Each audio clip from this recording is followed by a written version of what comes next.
Hello everyone, তো গোসল টোসল করে একদম রেডি হয়ে গেছি। তো আজকে আমরা কোথায় যাচ্ছি এভরিওয়ান বলুন তো কমেন্টে কিন্তু অবশ্যই বলবেন আমরা কোথায় যাচ্ছি, আর আমাদের সাথে থাকলে দেখতে পারবেন আমরা কোথায় যাচ্ছি। আয়শা আম্মু এবং আন্টি সবাই তৈরি হয়ে গেল। তো আজকে আমরা কোথায় কোথায় যাব এটা নিয়ে থাকছে পুরো ব্লগ। আর আজকে কিন্তু একটা ভীষণ মজাদার কাহিনী হয়েছে, আর আমি কিন্তু অনেক কষ্টও পেয়েছি গাইস। তো লেটস গো, আজকে আমরা কি কি করলাম দেখা যাক। Whatever. Yeah, the wonderful thing about that is that it speaks to people. Be as bad as one. It's the loneliest number since the number one.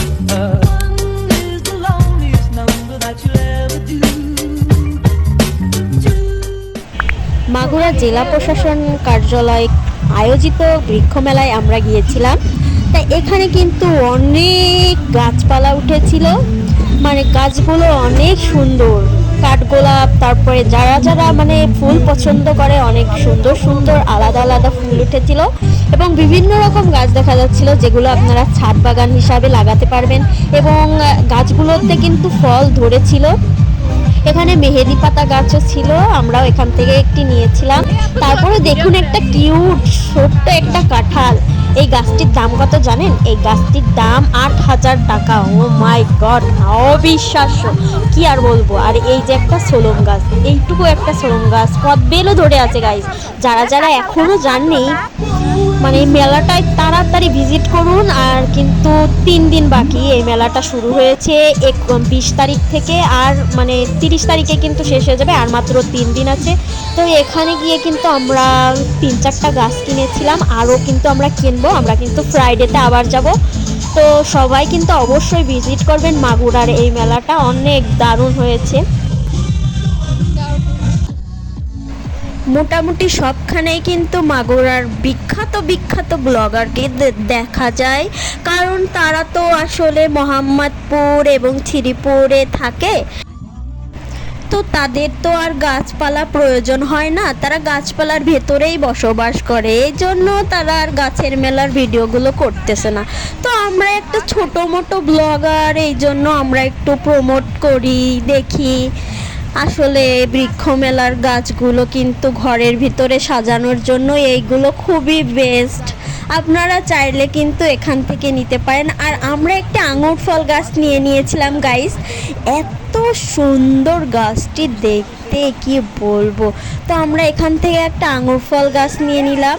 আর এখানে কিন্তু অনেক সুন্দর সুন্দর গাছ আছে। আরও একটি গাছ আমরা নিব ভাবছিলাম, যে এখান থেকে আর একটি গাছ নিব। তো এখান থেকে খুঁজতেছিলাম চুইঝাল গাছ আছে কিনা।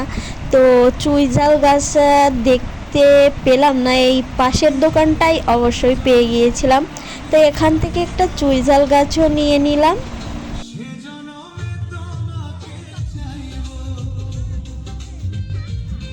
তো এর পাশের দোকানটা একদম ফলমূল ছিটাং পাটাং করে আছে, এখানে কে যেন খেয়ে টেয়ে দৌড় মেরেছে। তো এখানে কিন্তু নাচ গানেরও ব্যবস্থা আছে, এইখানে যে স্টেজে অনেক সুন্দর করে সাজিয়েছে। আপনারা কিন্তু সন্ধ্যাবেলায় এসে এখানে নাচ উপভোগ করতে পারবেন। আর ওই দেখুন বাইকের সামনে কি করতেছে মানুষজন, আর বলবো না। তো এখানে এই যে আমার মনে করছিল ওইগুলো হচ্ছে বীজ আর কি, আর ওইগুলো কিন্তু বীজ না, ওইগুলো মানে ওই যে কি বলে মুরগির পটি। তো যারা যারা সাদা জবা ফুল পছন্দ করেন, এখানে কিন্তু দারুণ একটা সাদা জবা ফুল গাছ আমি দেখেছি। আর এই যে দেখুন একটা চোর, এ কিন্তু টুক করে একটা ফুল চুরি করতে গিয়েছিল, কিন্তু আমি বললাম না, দরকার নাই, মার দিবে না কিন্তু। তারপরে আর একটা দোকানে গেলাম, ও সুন্দর করে ফলমূল একদম কেটে কেটে রেখে দিয়েছে গাইস। আপনারা যদি খেতে চান, একটা টুক করে ব্যাগের ভিতরে ঢুকিয়ে নিয়ে দৌড় দেবেন। আর এই দেখুন ফুলটা, ওয়াও কত সুন্দর।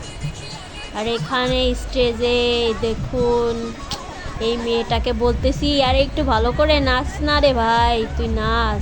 তারপরে একটু নাচা শুরু করলো, ওই হালকা হালকা কোমর দুলালো, আর কি করলো গাইস। আর গাইজ এর ভিডিওর আসল কথাটাই তো আমি বলতে ভুলে গেছি। আর এই যে নাগা ভাই, আর কোনো দিনও আমি বিকেলবেলা যাব না, কারণ বিকেলবেলা গেছি আর আইসি রাত 8টার সময়। গাইজ ভাবেন এতক্ষণ দাঁড়ায় থেকে আমার একটুকু না ফুচকা দিল। আর আমার ক্যামেরাম্যান হচ্ছে আয়শা, আর এই আয়শার জন্য কিন্তু গাইজ আমি এখানে দাঁড়িয়েছিলাম, নাহলে আমার মাথায় রক্ত উঠে যাচ্ছিল, আমি একদম গরমের জ্বালায় বাঁচতেছিলাম না। তারপরে সে এই ফুচকা না খেয়ে যাবে না। আর এই ফুচকা মূলত ভাইরাল হয়েছে এই দোকানে যে কি ভিড় গাইস, এই মাগুরার সব টাকা মনে করেন যে এই নাগা ভাই সব নিয়ে যাচ্ছে।